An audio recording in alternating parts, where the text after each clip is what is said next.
ಯಾರದು ಡಿಸ್ಟರ್ಬ್ ಮಾಡ್ತಿರೋದು? ಹೋಗಿ ಸುಮ್ಮನೆ ನಾನು ಓದ್ಕೋತಾ ಇದ್ದೀನಿ. ಆದಿ ನೀನು ಇವಾಗ ಬಾಗಿಲು ತೆಗಿತೀಯೋ ಇಲ್ವೋ? ನೀನಾ? ಏನೇ ನಿಂದು ಮತ್ತೆ ರೋದ್ನೆ? ನಾನು ಓದ್ಕೋತಾ ಇದ್ದೀನಿ, ಸುಮ್ಮನೆ ಡಿಸ್ಟರ್ಬ್ ಮಾಡ್ಬೇಡ. ಹೋಗೆ. ಆದಿ ಪ್ಲೀಸ್ ಆದಿ ಬಾಗಿಲು ತೆಗಿ. ಯಾಕೆ ಒಳ್ಳೆ ಬೀದಿಗೆ ಬಿದ್ದಿರೋ ಹೋಮ್ಲೆಸ್ ಕಿಡ್ ಥರ ಆಡ್ತೀಯಾ? ನಿನಗೆ ಅಂತ ಒಂದು ರೂಮ್ ಕೊಟ್ಟಿದ್ದೀವಿ ತಾನೆ, ಹೋಗಿ ಬಿತ್ಕೋ. ನೋಡು ಆದಿ, ನಾನೇ ನಿನ್ನ ರೂಮ್ ಒಳಗಡೆ ಉಳ್ಕೊಳ್ಳೋದಕ್ಕೆ ಬಂದಿಲ್ಲ, ನಿನ್ನ ಹತ್ರ ಸ್ವಲ್ಪ ಮಾತಾಡಬೇಕು. ಪ್ಲೀಸ್ ಬಾಗಿಲು ತೆಗಿ. ಏಯ್, ಯಾಕೆ ಹಂಗೆ ಕೈಯ ಅಂತ ಬಡ್ಕೋತ್ಯಾ? ಒಳಗಡೆ ಯಾಕೆ ಬರ್ತಾ ಇದ್ಯಾ? ಅಲ್ಲೇ ನಿಂತ್ಕೊಂಡು ಮಾತಾಡಿದ್ದಿದ್ರೆ ಆಗ್ತಿರ್ಲಿಲ್ವಾ? ನೋಡು ಆದಿ, ನಾನು ನಿನ್ನ ಹತ್ರ 10 ನಿಮಿಷ ಟೈಮ್ ಕೇಳಿದೆ. ನೀನು ಕೊಟ್ಟಿದ್ದಿದ್ರೆ ಎಲ್ಲ ಎತ್ಕೊಂಡು ನನ್ನ ಪಾಡಿಗೆ ನಾನು ಹೊರಗಡೆ ಹೋಗ್ತಾ ಇದ್ದೆ ತಾನೆ.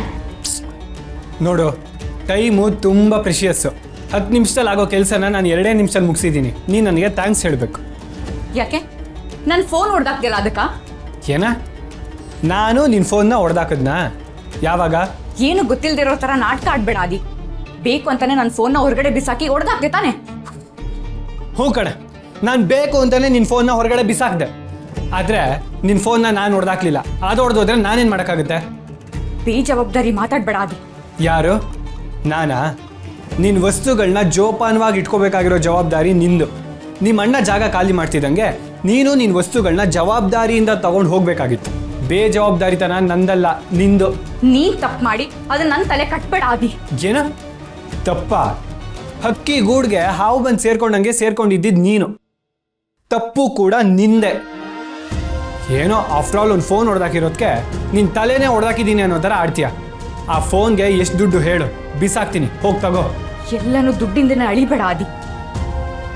ಆತ ನನಗೆ ಪ್ರೀತಿಯಿಂದ ಕೊಡ್ಸಿರೋ ಫೋನ್ ಇದು. ನಮ್ಮ ತಾತ ತಾನೇ ಕೊಡ್ಸಿರೋದು.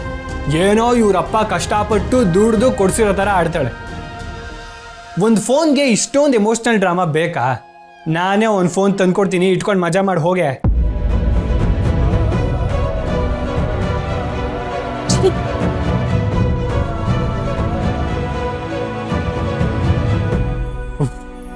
ಅಬ್ಬಾ ಸದ್ಯ ತೊಲ್ಗುದ್ಲು. ಇವಳು ಬಂದಿದ್ದ ಫೋರ್ಸ್ ನೋಡಿದ್ರೆ ಮಿನಿಮಮ್ ಅರ್ಧ ಗಂಟೆ ನನ್ನ ತಲೆ ತಿನ್ನೋ ಪ್ರೋಗ್ರಾಮ್ ಹಾಕೊಂಡಿದ್ದಾಳೆ ಅಂದ್ಕೊಂಡಿದ್ದೆ. ಇವಳು ಟಾರ್ಚರ್ ತಡ್ಕೊಳಕ್ಕಾಗಲ್ಲ. ಥೂ, ಓದೋ ಮೂಡೆ ಹಾಳಾಗೋಯ್ತು.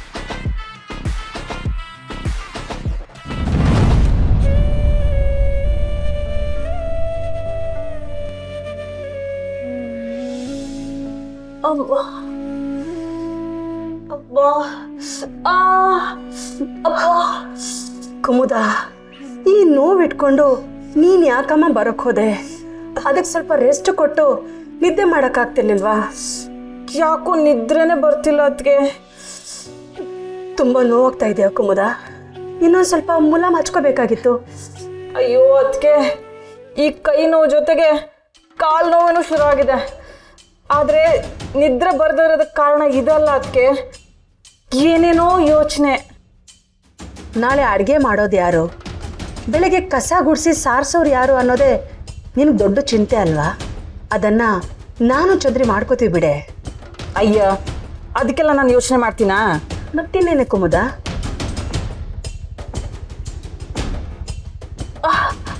ಶರು ಅಪ್ಪ. ಅದಕ್ಕೆ ಅಮೃತ ಈಗಾಗಲೇ ಸಂಜೀವನ್ನ ತನ್ನ ಕಡೆ ಮಾಡ್ಕೊಂಡಿದ್ದಾಳೆ ಅಂತ ನಿಮ್ಗೆ ಅನ್ನಿಸ್ತಿಲ್ವಾ? ನನ್ನ ಮಗ ಹೆಂಡತಿಯಿಂದ ದೂರ ಇದ್ದಾನೆ ಅನ್ನೋದೇ ನನಗೆ ಚಿಂತೆ ಆಗಿತ್ತು. ಅಮೃತ ಸಂಜೀವನ ತನ್ನ ಕಡೆ ಮಾಡ್ಕೊಂಡಿದ್ರೆ ಒಳ್ಳೇದೇ ಬಿಡು ಕುಮುದ. ಅಯ್ಯೋ, ನಾನು ಹೇಳ್ತಿರೋದು ಒಂದು, ನೀವು ಅರ್ಥ ಮಾಡ್ಕೊಳ್ತಿರೋದೇ ಒಂದು. ಅದಕ್ಕೆ ನನಗೆ ಅರ್ಥ ಆಗಿದ್ದು ನಿಮಗಾಗಿಲ್ವಲ್ಲ? ಸರಿ, ನಿನಗೇನು ಅರ್ಥ ಆಗಿದೆಯೋ ಅದನ್ನೇ ಹೇಳು. ಅದಕ್ಕೆ ನೀವು ಮಗು ವಿಚಾರ ಕೇಳಿದಾಗ ಸಂಜೀವ ನಿಮ್ಮ ಹತ್ರ ಏನಂದ? ಇನ್ನೂ ಮಗು ಮಾಡ್ಕೊಳ್ಳೋ ಯೋಚನೆ ಇಲ್ಲ ಅಂತ ಹೇಳಿದವನು ಹಾಸಿಗೆ ಬೇರೆ ಬೇರೆ ಯಾಕಿದೆ ಅಂತ ಕೇಳಿದಾಗ ಏನು ಉತ್ತರ ಕೊಟ್ಟ? ನೀವು ಕೇಳಿರೋ ಪ್ರಶ್ನೆಗೆ ನೇರವಾಗಿ ಏನಾದರೂ ಉತ್ತರ ಕೊಟ್ಟನಾ? ಯೋಚನೆ ಮಾಡಿ ಹೇಳ್ದ. ನೀವೇನು ಅವನಿಗೆ IAS ಪ್ರಶ್ನೆ ಕೇಳಿದ್ರೆ ಅದಕ್ಕೆ ಉತ್ತರ ಹೇಳೋದಕ್ಕೆ ಅಷ್ಟೊಂದು ಯೋಚನೆ ಮಾಡಬೇಕಾ? ನಾಲ್ಗೆ ತಡವರಿಸ್ತಾ ಇದೆ ಅಂತಂದರೆ ಸುಳ್ಳು ಹೇಳ್ತಾ ಇದ್ದಾನೆ ಅಂತಾನೆ ಅನ್ಕೋಬೇಕಾಗಿಲ್ಲ. ಸತ್ಯ ಮುಚ್ಚಿಡೋದಕ್ಕೆ ಪ್ರಯತ್ನ ಮಾಡ್ತಿದ್ದಾನಂತ ನಿಮ್ಗೆ ಅರ್ಥ ಆಗ್ಲಿಲ್ವಾ? ಸಂಜೀವ ನನ್ನ ಹತ್ರ ಸುಳ್ಳು ಹೇಳಲ್ಲ ಕುಮುದ. ಅದಕ್ಕೆ ನೀವು ಸಂಜೀವನ್ನ ಮದುವೆ ಆಗೋದ್ಕಿಂತ ಮುಂಚಿನ ಮಗ ಥರ ಅನ್ಕೊಂಡಿದ್ದೀರಾ. ಅದಕ್ಕೆ ನಿಮಗೆ ಹಾಗೆ ಅನ್ನಿಸ್ತಾ ಇದೆ. ಮದುವೆ ಆದಮೇಲೆ ಅವನು ಬದಲಾಗಿದ್ದಾನೆ. ಮಕ್ಕಳನ್ನ ಅವ್ರ ದಾರಿಗೆ ಹೋಗಿ ಹಿಡಿಬೇಕು. ಈ ಮನೆಗೆ ಹಿರಿಯರು ನೀವು ಅಲ್ಲ. ನೀವು ಈ ಮನೆ ಸೊಸೆಯಾಗಿ ಬಂದಾಗ ಏನಾದರೂ ಕಲ್ತ್ಕೊಂಡು ಬಂದಿದ್ರಾ? ಇಲ್ಲ ನಾನು ಮದುವೆಯಾಗಿ ಹೋಗುವಾಗ ಏನಾದರೂ ಕಲ್ತಿದ್ನಾ? ನಾವು ಮಾಡಿದ್ವಿ ತಾನೇ. ಇದನ್ನೇ ನಾನು ನಿಮ್ಗೆ ಅವತ್ತಿಂದ ಹೇಳೋದಕ್ಕೆ ಪ್ರಯತ್ನ ಮಾಡ್ತಿದ್ದೀನಿ. ಇನ್ಮೇಲೂ ಸೊಸೆ ನಿಧಾನವಾಗಿ ಕಲೀಲಿ ಅಂತ ನಿಮಗೆ ಅನ್ಸಿದ್ರೆ ನಿಮ್ಮಿಷ್ಟ.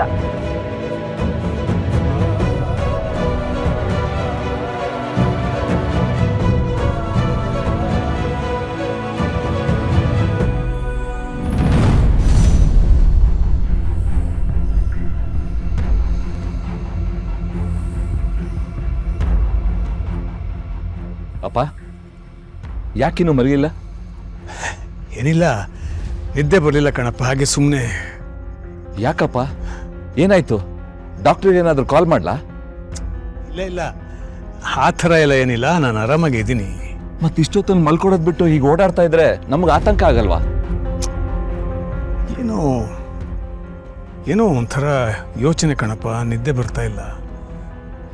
ದೇವಕಿ ಬಗ್ಗೆ ಯೋಚನೆ ಮಾಡ್ತಾ ಇದ್ದೀರಾ? ಜೈಶಂಕರ್ ಬಗ್ಗೆ.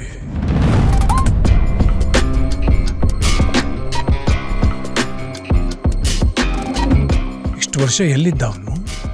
ಈಗ ಯಾಕೆ ಬಂದಿದ್ದಾನೆ? ಅದೇ ನಂಗೂ ಯೋಚನೆ ಆಗಿದೆ ಅಪ್ಪ.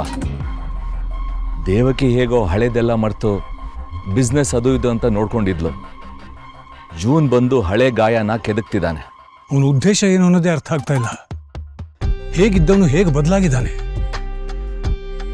ಇದರಿಂದ ದೇವಕಿಗೆ ಇನ್ಯಾವುದೂ ಅಪಾಯ ಆಗಬಾರ್ದು ಗಿರಿ. ಈ ಜೈಶಂಕರ್ ಬಗ್ಗೆ ಸ್ವಲ್ಪ ತಿಳ್ಕೊ. ಅಪ್ಪ ನೀವಿದ್ರ ಬಗ್ಗೆ ಜಾಸ್ತಿ ತಲೆ ಕೆಡಿಸ್ಕೋಬೇಡಿ, ನಾನು ವಿಚಾರಿಸ್ತೀನಿ. ನಿಮ್ಮ ಆರೋಗ್ಯದ ಬಗ್ಗೆ ನಮಗಿರೋ ಆತಂಕ ಕಾಳಜಿ ಅರ್ಥ ಮಾಡ್ಕೊಳ್ಳಿ ಅಪ್ಪ. ನೀವು ಹೋಗಿ ಮಲ್ಕೊಳ್ಳಿ, ನಾನೆಲ್ಲ ವಿಚಾರಿಸ್ತೀನಿ.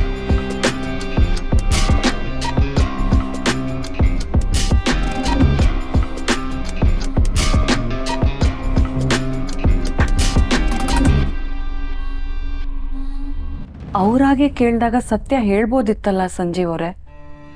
ಅಮೃತ ಅವರೇ, ನಾವು ಹೇಳೋ ನಿಜ ಎದುರುಗಡೆ ಇರೋರಿಗೆ ತಡ್ಕೊಳ್ಳೋ ಶಕ್ತಿ ಇದೆಯೋ ಇಲ್ವೋ ಅಂತ ಗೊತ್ತಿಲ್ಲದೆ ಹೇಳೋದು ಸರಿ. ಹಾಗಂತ ನಿಜ ಮುಚ್ಚಿಟ್ಟು ಅವ್ರಿಗೆ ಭರವಸೆ ಕೊಡೋ ಥರ ನಾವು ಯಾಕೆ ನಡ್ಕೋಬೇಕು? ನನಗೆ ನಿಮ್ಮ ಪರಿಸ್ಥಿತಿ ಅರ್ಥ ಆಗುತ್ತೆ ಸಂಜೀವ್ ಅವರೇ. ನನಗೆ ಡಿವೋರ್ಸ್ ಕೊಡ್ತೀನಿ ಅಂತ ನೀವು ಮಾತು ಕೊಟ್ಟಿದ್ದೀರಾ. 1 ವರ್ಷದಲ್ಲಿ ಮೊಮ್ಮಗು ಬೇಕು ಅಂತ ಕೇಳಿದ ಅತ್ತೆಗೆ ಇಲ್ಲ ಅಂತ ಹೇಳ್ದೆ ಅವರಿಗೂ ಭರವಸೆ ಕೊಟ್ಟಿದ್ದೀರಾ. ನಿಮಗೆ ಗೊತ್ತಿದೆ ಅತ್ತೆ ಆಸೆ ಈಡೇರೋದಿಲ್ಲ ಅಂತ.